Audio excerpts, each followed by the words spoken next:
Stuart, Dad's condition just got a lot worse. I need you to come over to the hospital as soon as possible. No can do. What do you mean? We both know that you didn't go to work today. Exactly. I can't go because it's my day off from work. Well, thanks to Dad, of course. So I'm going to enjoy my extra day off. Tell him to fight it off till I have to go to work again or something. What the hell?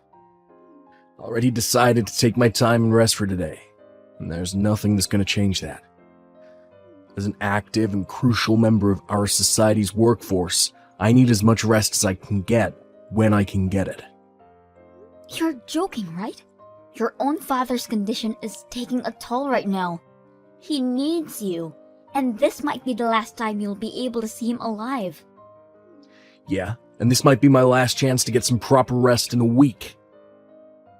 Do you really not think that you owe him just this much? To see him and say a proper goodbye before he goes? Do you even know what he's done for you up until now? It's not like I ever asked him to do anything for me. It's his free will, so I owe nothing. Did you really just say that? He'll let you go to a private school even though it costs an insane amount each year. And that's because you didn't study at all during high school and couldn't make it into a public school in our state. He even let you try all of those extracurriculars like horse riding and swimming just because you thought they were cool. Not to mention how you quit all of those within half a year because you couldn't take even a bit of failure. Did you really never ask him for anything he gave you? Really? How much money and effort and care do you think he's putting into raising you? It's literally required by law that a parent or guardian has to put in the money and effort and care in raising a child. That's the cost of making a child. It was his choice to make a child, so he got what he asked for. I don't see what you're so upset about here. Are you talking about compulsory education? If you didn't know, that's only up until high school. Therefore, he was not obligated at all to send you to college. He did that for you. Just shut up. Leave me alone. Even when you got married, your pride kept you from hosting a wedding that you can actually afford. And you begged Dad to pay the amount that you could pay off by yourself. Your pathetic self was literally begging him. I paid him back by showing his son getting married in the best way possible. How much more does he want? Have you really not understood how much you've been saved by him up until now? Even after hearing those stories? And it isn't just these episodes. There's hundreds and thousands more that I can't even remember about. Are you done? As I said a while ago, I'm gonna go get some quality rest, and nothing's gonna stop me from getting it. If you still want to say something, tell Anne. I'm sure she's out somewhere right now. She might be able to head over there instead of me if you asked her to. Anne? Yeah? She's my wife, so she's like a sister-in-law to you, right? So what? It doesn't matter whether Anne comes to visit or not. All that matters is whether you, his actual son, is coming to visit him for one last time or not. Take good care of Anne. Don't be too mean to her. Oh, and also, what's going on with his inheritance? Inheritance? Yeah, contact me when all that's decided. Dad's not in his best shape, but he's still fighting. Oh, and also make sure to get the funeral on a weekday. I'll get to skip going to work again. Oh, and also, Dad's inheritance will be divided by 3. 1/3 for me, 1/3 for you, 1/3 for Anne. Got it? So me and Anne get 2/3 of his inheritance. How did you turn out like this? I have no idea how to manage a funeral, by the way, so I'm gonna have to leave all of that to you, sis. You're the firstborn, so you're basically obligated to do it anyways. You still live in Dad's house, so you're obviously the one who's most in debt. I don't owe anything of that sort to him, so you better do your best and repay him for everything he's done for you. How could a person be raised to be so selfish? You're saying I'm selfish? You barely graduated from high school and kept taking money from Dad until he died. Taking his money? Yeah. How do you have the nerve to keep getting raised by your dad at your age? You should have sustained your own life starting from way earlier on. Did you really just say that to me? without understanding a thing about your own family. You never even came back to visit us, so you wouldn't know why I had to do what I had to do. I made calls pretty frequently. It's not like you never heard my voice or anything. How is a grown man with his own family supposed to visit his parents every week, huh? The only reason you called us was to ask for money from Dad. You called on his birthday last year and Dad was really happy that you did that for once. But you didn't even say the phrase, "Happy birthday." You just called him to ask him for money. Again. He just laughed it off, but I could see the tears he was holding back. You expect me to sing happy birthday to him on the phone? How old do you think I am? 4? A grown man wouldn't do that, and it should be common sense. I don't even know the man's birthday. But you somehow still have the nerve to ask for money on your own birthday every single year, right? Yeah, because I'm his son. I get to receive things from him. That's what being a parent is. You know what? Fine, have it your way. I just get stressed talking to you. You don't have to come to the hospital. Not that you would have if I were to ask you to. Yeah. Good luck with the funeral. Hey, Anne? Where are you right now? Stuart just tells me that he doesn't know where you are no matter how many times I ask him. The cremation is about to start. I'm sure you wouldn't want to miss it, but we're all about to get on the bus to get there. Hi. Please don't mind me. You all can start heading there. But we can't just leave you, honey. It's fine, really. I know where the crematorium is, so I can get there on my own. My stomach hasn't been doing too well since this morning. Really? Are you okay? Yes, I just need a bit of time. I took some medicine just now, so I'm sure I'll get better soon. So, I insist, please don't mind me and head over to the crematorium without me. I'll be there with you all within half an hour. Okay, honey, but take your time. We'll be there waiting for you. Should I tell Stuart to stay here at the hall to wait for you? No, thank you. I'm sure he'll like to be there from the start till the end, and I'm confident that I'll be fine on my own. I don't think he gives the slightest crap about this whole thing, but... Regardless, I'll be fine on my own, so don't mind me. Please. Alright. Well, text me if you need anything. I'll send Stuart right over, okay? Oh, and I also told the staff members to prepare a taxi for you, so just tell them when you're ready and you'll have a ride. Thank you so much. And I'm sorry for getting a stomachache at such an important time. I'll be sure to keep Stuart updated about the situation, so if you're ever wondering how I'm doing, please ask him. Okay, sweetie. Anne? Are you sure you're alright? Yes, of course. Oh no, is it already about to end? We're about to bury him.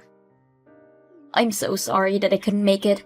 Please don't mind me and focus on saying your last goodbye to your father. I really am doing fine over here. In fact, I'm doing great. Really? Are you feeling better? Actually, I'm feeling ecstatic. What do you mean ecstatic? I just rode a taxi here to your father's house. I'm packing up all of your things right now. What? Packing up my things? At my dad's house? I thought you were in the bathroom. Didn't you have a stomachache? Actually, that was a lie. My stomach doesn't hurt at all. I mean, my stomach hurt earlier from laughing so hard at how easy this was though. What do you mean? And why are you at my house? You don't even have a key, right? Actually, I borrowed a key from Stuart. My brother doesn't have a key either. He said he borrowed the key from your purse. You know, since it was wide open since this morning because you were so busy managing the funeral. Is this a joke? You two took the key from my purse? Actually, we took your keys from your purse. Your key case. You keep so many different keys in there. Do you know how long it took me to find the right one to your door? What are the other ones for anyways? I mean, I'm sure you had to manage a lot of keys after you joined your dad's company straight out of high school. I'm surprised a high school graduate was able to manage so many different keys. There are very, very important ones in there. Please give them back right now. Don't worry, I won't lose them. And I can't head over there and hand them to you right now. I'm in the middle of a very important process of organizing your things right now. Why are you in my house organizing my things? Well, of course, because this house is going to belong to Stuart and I in a little bit, right?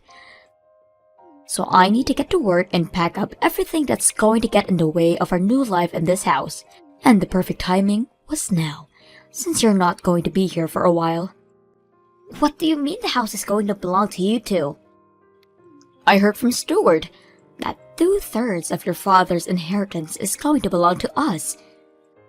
His money, company, and his house. These are the 3 main things that he's leaving behind, right?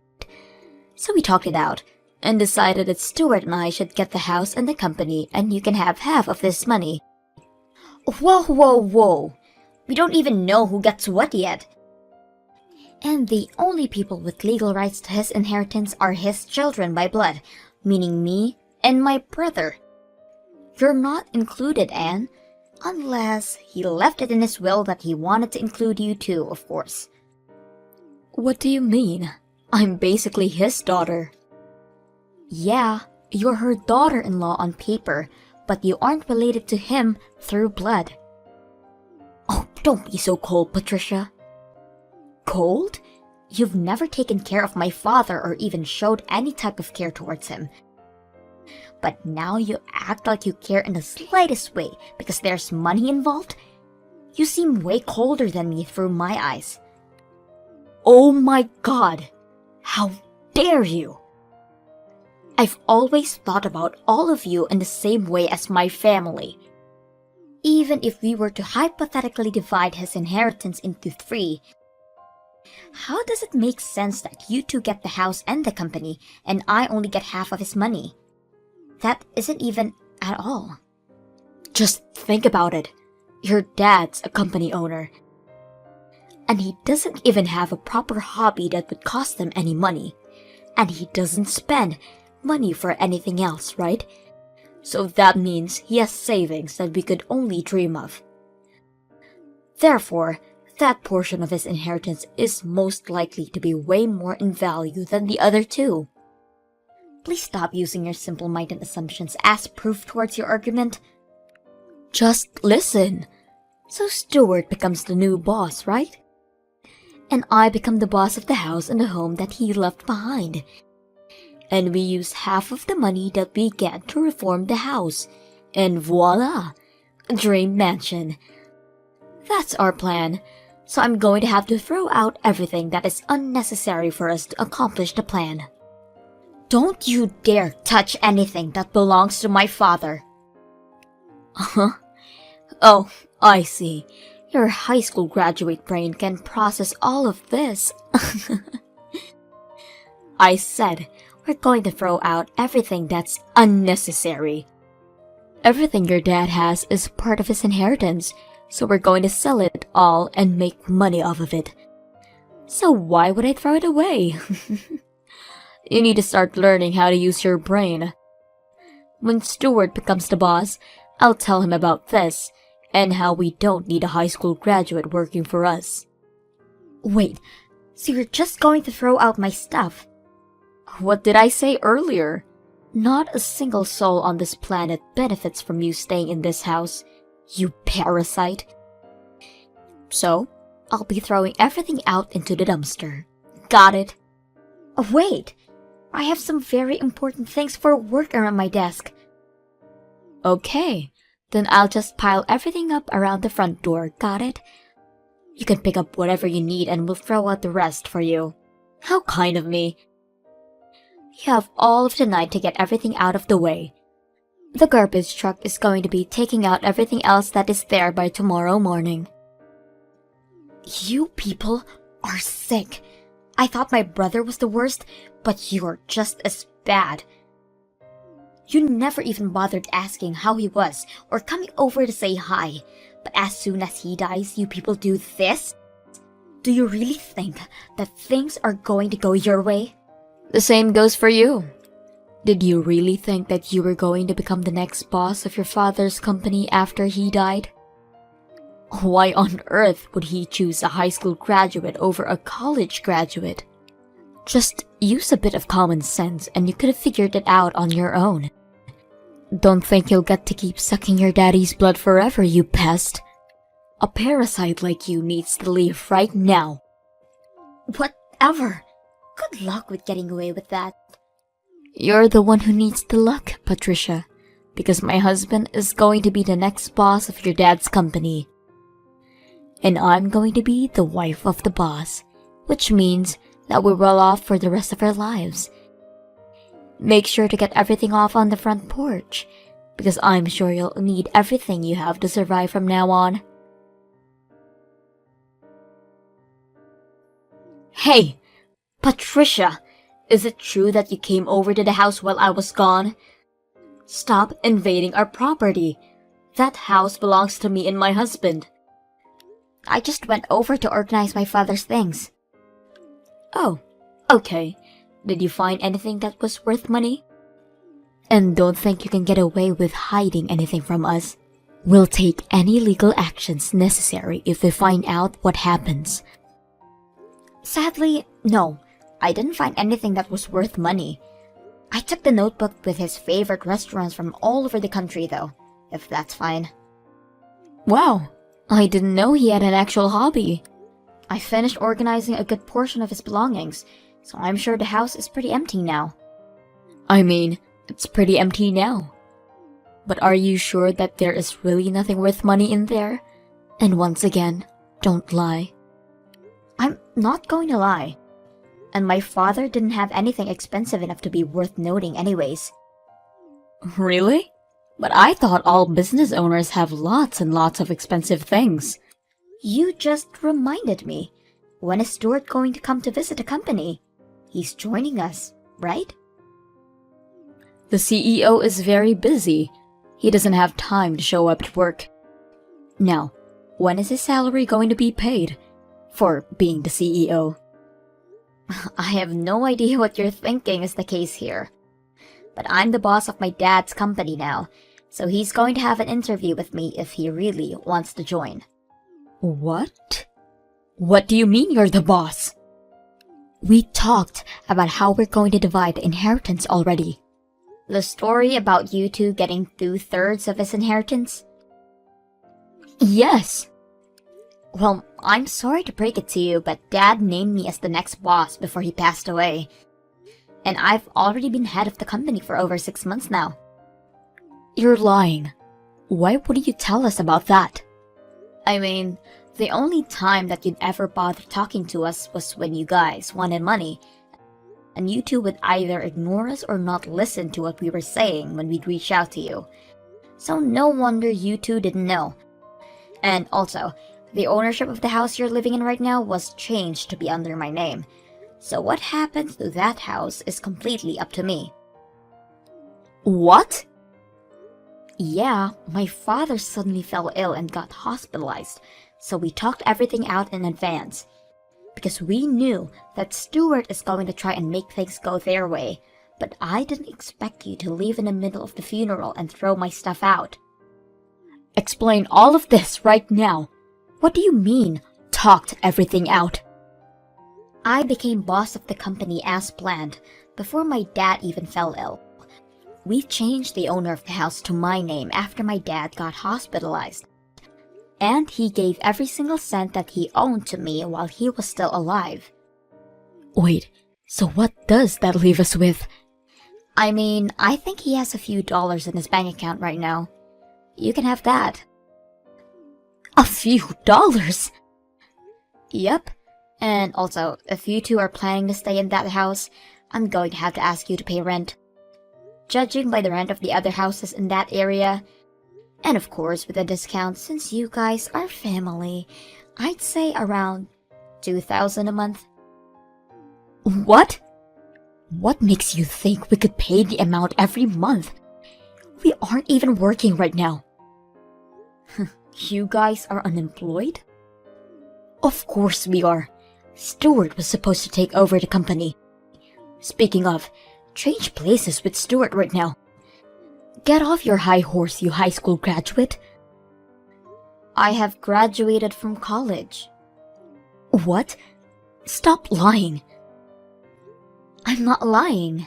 I was about to go on to getting a degree in college, but then my mother suddenly passed away right there and then, so I joined my dad's company to take her place. We didn't have many workers back then and business was slow, but I worked really hard and got the company back on track. So after the company was stable enough, I pursued a degree in college while staying over at my dad's house whenever we needed to have a meeting. You just stayed over? Weren't you living there like a leech? Have I never told you before? I have my own house and live there. Did you really think I had an oddly few amount of things when you threw my belongings onto the porch? Well, I thought it was a proper amount. I live in an apartment on the 40th floor. On the 40th floor? Yeah, my dad bought it for me. Right when our company was finally recovering from its downhill trail, he said it was time to make things even for everything he did for Stuart. So, he buys you a gorgeous apartment. Yeah, it's pretty close to my university too. Wait a minute. University? I thought you joined your dad's company as soon as you graduated from high school. That's right. And after I was able to stabilize my father's company, I redid my college admissions and graduated with a degree. I studied business at school, and I applied everything I learned directly to work. Ever since I started doing so, the sales kept going up, so I had a really good time at college. I think it was just around the time you guys were getting married. That's when I was getting graduated. How did we never notice? I'm pretty sure it was because you had absolutely no interest in me. Wait, so there's nothing left behind for the two of us? You can have the 2/3 of the few bucks that are still left in my dad's bank account. You're lying. How are we supposed to live off that kind of money? You two are the ones who quit your jobs, aren't you? Oh, and by the way, if you can't pay the rent, then I'm going to have to ask you two to leave the house. Please. I'm the one who has the rights to the house, so 2,000 by the end of the month. Capiche? How am I supposed to do that? Then, please make your way to the door and... I can't do that either. There's nowhere else for us to go. You own a business. You have your own house. Please just let us stay there until we get off our feet on the ground. And Stuart doesn't have to be the boss. He can be your assistant. Just please, hire him. I'm sorry, but I can't just do that. You told me that you're going to kick me out for being a high school graduate, right? That high school graduates aren't fit for being stable members of society? There's nothing to worry about that. Stuart's a college graduate. He'll get everything done properly for you. Stuart hasn't graduated from college. Wait, what? Yeah, he made our dad pay some expensive college fees and got into a private college. But he kept skipping class and got held back for a year. After that, he kept complaining about having to study alongside people who are a year younger than him. One day, he just quit going altogether. Wait, so that means... Yeah, he's a high school graduate. What? Sorry for having to be the one to tell you. I'm not childish like him, so I never brought it up. And it's not his education that keeps me from hiring him. It's his lack of care towards others and motivation to keep improving at what he does that keeps me from hiring him. Tell him that I wish him good luck in finding a new job. Well then, text me when you have my rent ready. Wait, Patricia, please, just help us this once. We're here cute siblings, right? Just give us one last chance. After that, I had to kick out the couple since they couldn't afford to pay the rent. On the other hand, I rented out the apartment that I was living alone in and moved back to the house that my father left behind for me. With the money he left behind for me, I reformed my house to be as clean as a newly built one. Regarding my love life, I ended up marrying a man who I had been working with for a few years and a trusted assistant of my father. My brother and his wife kept bothering me about money, so I had to file a restraining order on them. I heard that they were currently living in Anne's parents' house, but they're being forced to pay 2/3 of their salary as rent.